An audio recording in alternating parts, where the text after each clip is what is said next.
misterio. Sean bienvenidos a Conexión Enigma.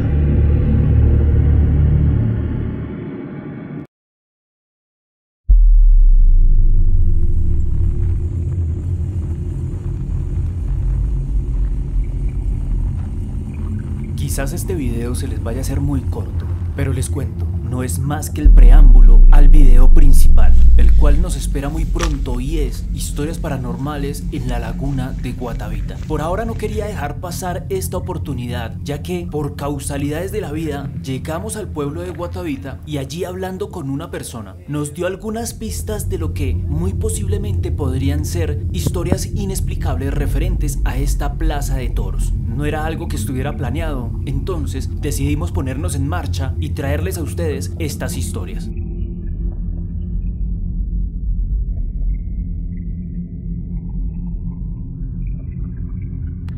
Un cordial saludo, queridísimo pueblo del misterio. Bienvenidos a un nuevo video programa de Guatavita. Estoy en la plaza de toros de Guatavita, pero lo que les traigo son historias inexplicables ocurridas muy cerca de este lugar o que tienen alguna relación con este lugar. Así que espero lo puedan disfrutar dentro de esta serie de videos de Guatavita. Recuerden que si desean apoyar el misterio nacional pueden ingresar a todas mis redes sociales, las cuales van a aparecer en la descripción de este video. Y que lo más importante es suscribirse a este canal y activar la campana para que les notifique cada vez que suba un video nuevo. Y ahora sí, comenzamos con este video.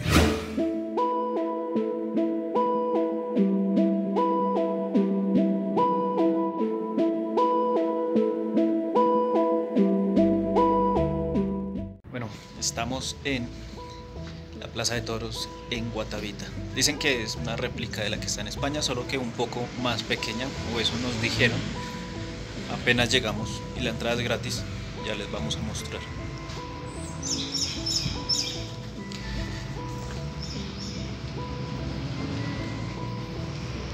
Esto ya no está en funcionamiento, ¿cierto? Hace 10 años que no hay una corrida, dijo. Esta población cundinamarquesa es una de las que más turistas atrae, no solo por la legendaria laguna, el embalse de Tomine y el aporte cultural de sus museos, sino por algunos restaurantes típicos y tiendas de artesanías con objetos representativos de la cultura muisca que habitó la región en la época prehispánica. Y se dice que la Plaza de Toros, la Real Maestranza, aquí en Guatavita, está catalogada como una de las más hermosas del mundo, aunque, como ustedes pueden ver, para la fecha en la que se grabó este video, la plaza no está en funcionamiento para las corridas de toros, según nos contaron, hace 10 años aproximadamente. Definitivamente un espacio que debería aprovecharse para otro tipo de evento social y que así vuelva su resplandor. Por ahora los quiero dejar con la primera historia inexplicable.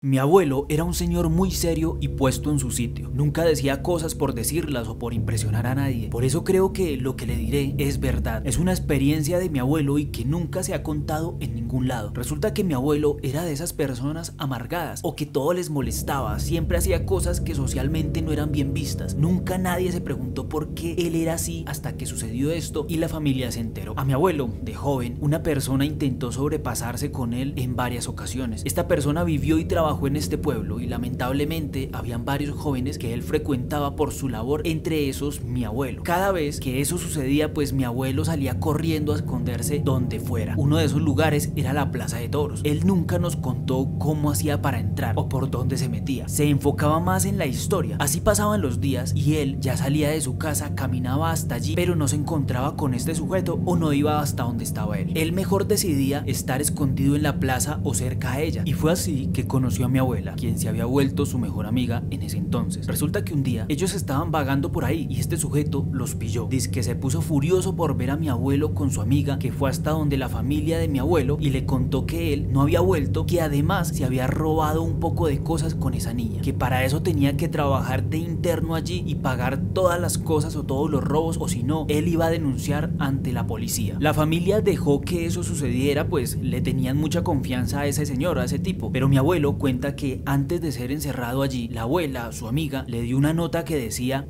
no estás solo, te ayudaré a escapar. Así pasaron 2 días donde mi abuelo sentía que en menos de nada ese tipo iba a intentar hacerle algo, hasta que por una de las ventanas vio a su amiga y allí planearon cómo escaparse. La idea era que ella iba a llamar a la puerta y que cuando el sujeto abriera, pues mi abuelo saliera corriendo. No era el super plan, pero era lo único que se les ocurrió y así lo hicieron, pero no se percataron que el sujeto, siendo una persona mayor, los podía alcanzar más rápido. Además, ya era de madrugada, pero dice mi abuelo que él corrió y sentía a su espalda cómo casi lo agarraba, hasta que escuchó como un golpe y un quejido. Volteó a mirar para atrás y el sujeto se rodaba por el piso estrepitosamente. Su amiga le había hecho zancadilla al sujeto para poder huir. Bajaron hasta la plaza y sin saber qué hacer decidieron meterse a esta plaza de toros, o eso era lo que contaba mi abuelo. Ahí se quedaron y pensaron que estaban a salvo, pues era un lugar muy seguro. Cuenta mi abuelo que al sentirse a salvo decidieron caminar dentro de la plaza por las partes donde se podía para calmar el frío y esperar a que amaneciera. Pero lo impensable pasó. Por uno de los pasillos de las gradas apareció este tipo con sangre en la cabeza. No les gritó nada, solo se les acercaba con cara de revólver. Mi abuelo y su amiga se cruzaron a la arena central donde se sueltan al toro. Disculpen que no recuerde bien cómo se llama esta parte. Y llenos de miedo se quedaron allí viendo cómo este sujeto también se pasaba para esta parte de la arena y les apuntaba con algo. Mi abuelo piensa que era un arma, pero no lo asegura muy bien, ya que mi abuela siempre dijo que no era un arma, sino que era una especie como de piedra o candelabro o algo así. La luz de la luna los iluminaba y lo único que el sujeto dijo fue: usted tiene que ser mío, y se le lanzó. Forcejeaban en el suelo. Mi abuelo dice que no se dejaba y que su amiga intentaba quitar a este sujeto de ahí, de encima suyo, pero fue golpeada tan duro en su rostro que comenzó a sangrar. Los testimonios de mis abuelos eran casi idénticos. Dijeron que ahí ellos escucharon como cuando respira un animal, un toro o algo así, pero allí no había nada, que cada vez que escuchaban esta respiración de este animal, el sonido se iba incrementando más y más. Este tipo dice que logra propinarle un golpe a mi abuelo y ahí este hombre es jalado hacia atrás como si algo lo hubiera golpeado con una fuerza tremenda. Mi abuelo logra levantarse y levantar a su amiga, a mi abuela, para comenzar a huir mientras el sujeto aún seguía en el piso intentando levantarse. Cuando ya estaba saliendo de las gradas, ven cómo este sujeto es lanzado una y otra vez de un lado para el otro como si jugaran con una pelota o un balón con el cuerpo de él, pero ellos afirman no haber visto a nadie más, ni a un animal, ni nada. Ellos se fueron y les contaron todo esto a sus padres y al otro día fueron con un policía, pero el sujeto ya se había marchado de su hogar. Esa casa estaba completamente vacía. Algunos cuentan que un carro oficial había venido muy temprano a llevárselo. Él siempre contaba esto, aunque nadie les creyó, pues sus padres comenzaron a averiguar si esto podría haber pasado sin que nadie los viera o sin que nadie se hubiera percatado al menos de los ruidos o de los gritos. Llegaron a una conclusión y fue la siguiente, y es que para ellos no podía ser posible. Pero bueno, quería contarte esa experiencia de mi abuelo porque en este canal he escuchado historias imposibles como la de mi abuelo, a quien hasta después de ya viejo y enfermo no se le olvidaba eso. Podía olvidársele cualquier cosa, hasta los nombres de sus hijos, pero nunca esta historia. Un placer poder inmortalizarla en su canal. Saludos y que viva el misterio nacional.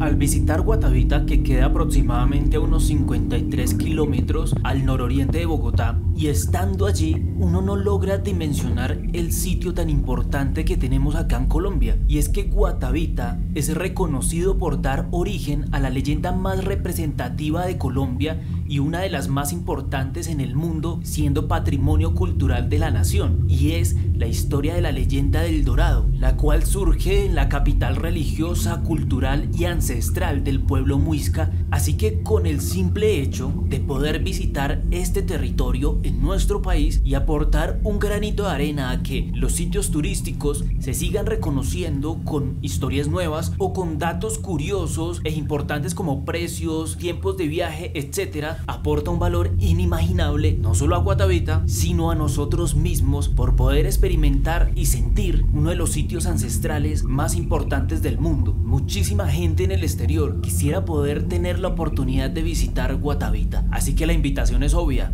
Vayan hasta Guatavita, no es costoso, no es lejos y sean parte de la historia.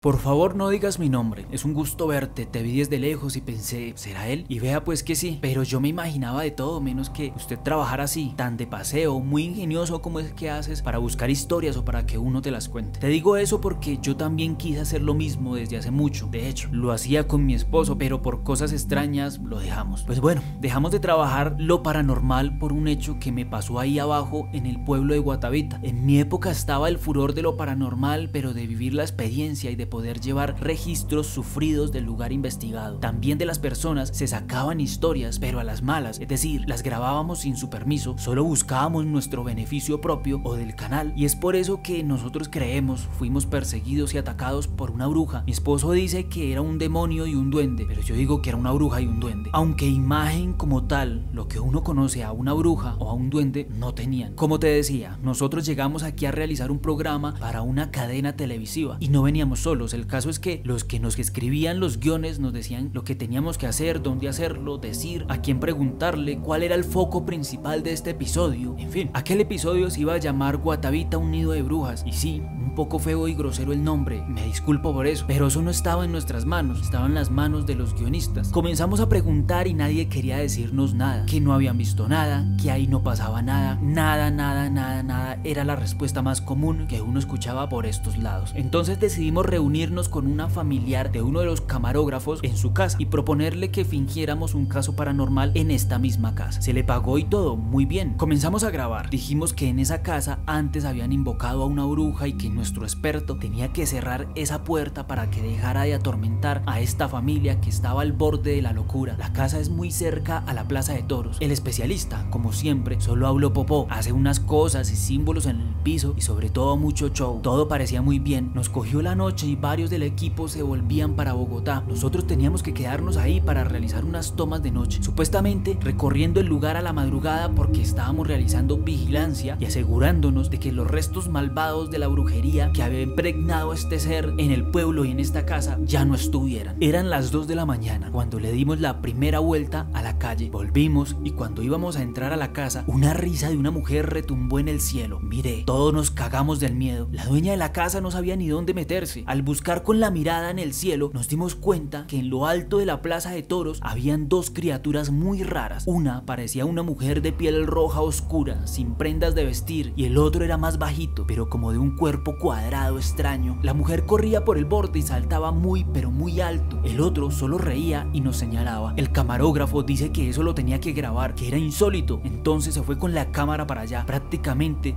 se quedó a unos metros de la plaza de toros como un bobo mirando para arriba. Lo que desconocíamos es que se había paralizado, parecía hipnotizado. Nosotros con mi esposo decidimos ir hasta allá y traerlo así fuera a pata. Donde le hubiera pasado algo, nos lo achacan es a nosotros. Cuando llegamos a su lado, él tenía los ojos blancos y por su boca estaba brotando sangre. Yo pegué el grito más horroroso de mi vida y ahí sentí como si algo muy grande cayera desde arriba a nuestro lado y justo sentí como el golpe o el retumbar del piso y ahí nos desmayamos. O perdí el conocimiento, no lo sé. Cuando nos despertamos, estábamos en la casa de la señora, quien muy brava dijo que ella ya no iba a darnos permiso y que no iba a aceptar el dinero para que saliera ese episodio de su casa en la televisión, que nosotros estábamos malditos, que ella nunca antes había visto algo así, ni que la habían molestado en su casa de esa manera. Según ella, esa noche fue una tortura de hechos paranormales. También dijo que iba a mandar a bendecir su casa, lo cual era muy lógico, ¿no? En cuanto a nosotros, intentamos olvidar y seguir con nuestras vidas, pero fue realmente imposible. Creemos que invocamos algo esa noche y con el irrespeto manejado a lo paranormal y al pueblo de Guatavita nos trajimos eso, pues nos atormentó por mucho tiempo. Esos dos mismos seres, los que pensamos que eran una bruja y un duende vistos en la plaza de toros en Guatavita. Si gustas, después te digo cómo hicimos para liberarnos de eso y alejarnos completamente del mundo paranormal. Lo curioso es que también como que le llevamos la sala al programa porque eso fue lo último que grabamos y ya después cancelaron todos los episodios que venían.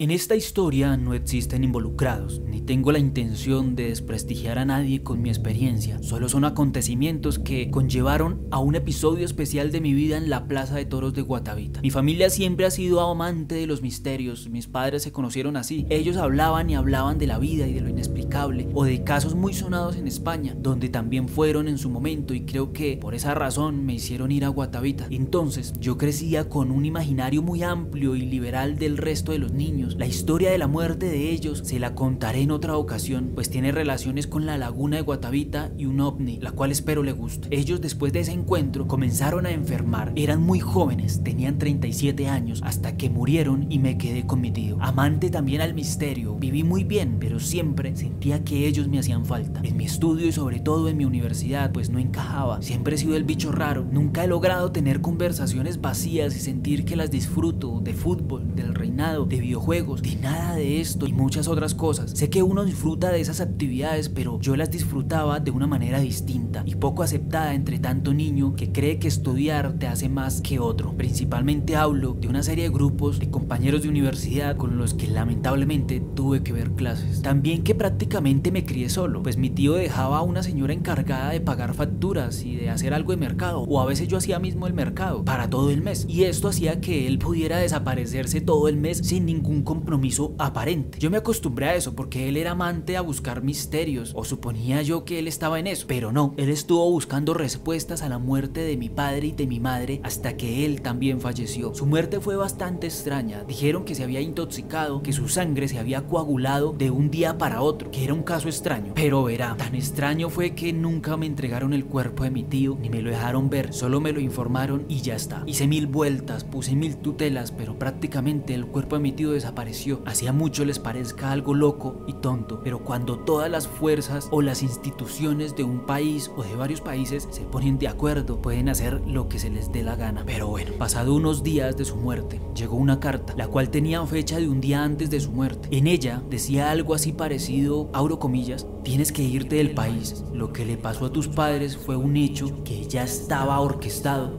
Ese grupo sabía del encuentro de tus padres y todo lo que investigaban, y también saben lo que yo hago. Lo más seguro es que no nos volvamos a ver.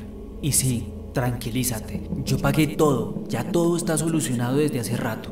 Recibirás el dinero de la casa vendida y con ese mismo dinero te vas a marchar. Ahora, no puedes marcharte sin llevarte lo que tus padres escondieron de este grupo. Es algo que supongo tendrás que llevar a otro lugar, pero su ubicación debe estar escrita en alguna de sus pertenencias. O eso fue lo que yo alcancé a averiguar. Párate. Un abrazo cósmico y nos veremos en otra vida. Huye. Yo no entendía nada, estaba aterrorizado, tenía 1000 dudas de qué grupo me estaba hablando. Tenía ganas de ir hasta donde la policía, pero estaba indeciso. Fue tanto el malestar que me generó eso que decidí fue tirarme al piso a dormir, acompañado solo de la sala y deseando no despertar nunca más. La casa estaba sola, oscura y con un solo habitante en ella, un habitante melancólico y hundido en una depresión terrible, esperando que en cualquier momento llegaran por él. Razonablemente tomé mis cosas y me dije, me voy para el CAI de policía más cercano. Allí, no sé si estaba entre dormido y despierto, escuché la voz de mi madre, pero era casi un susurro que me dijo, vosotros sois los tigres y en breve seréis corderos.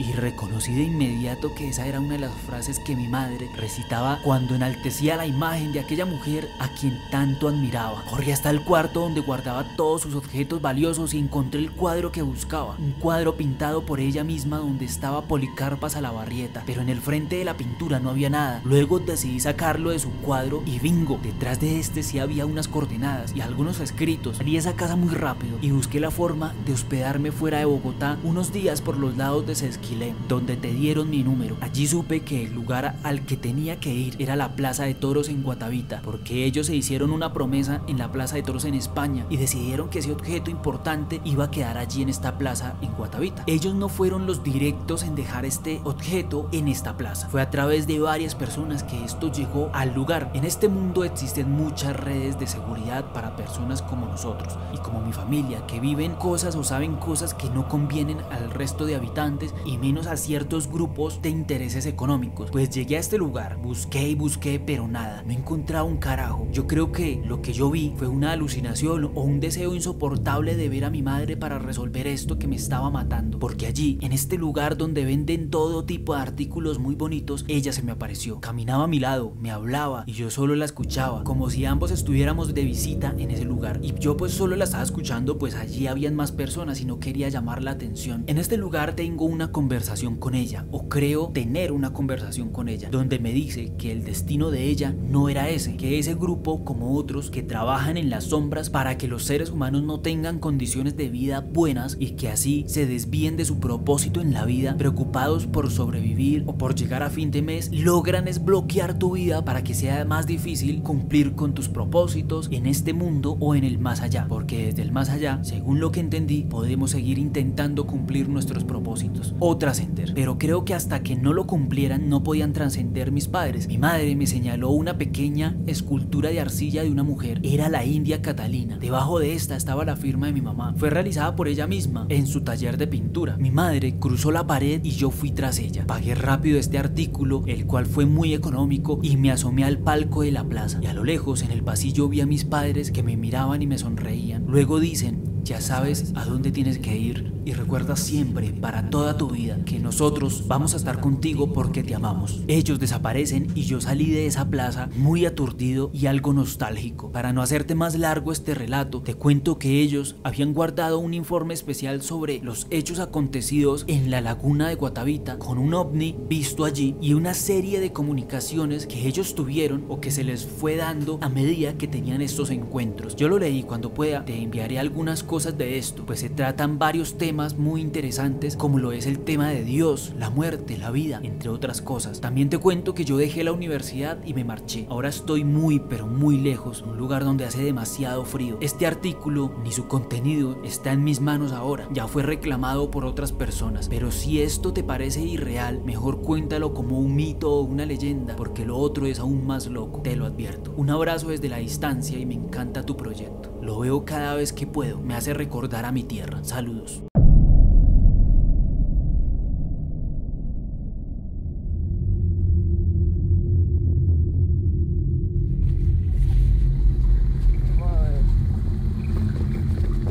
Y hasta aquí este video. Si les gustó el video, no olviden dar un like y lo más importante es compartirlo. Ya saben que esto me ayuda un montón. Ahora los dejo con un pequeño avance de lo que será historias paranormales en la laguna de Guatavita. Muchísimas gracias y recuerden que un pueblo educado es muy difícil de manipular.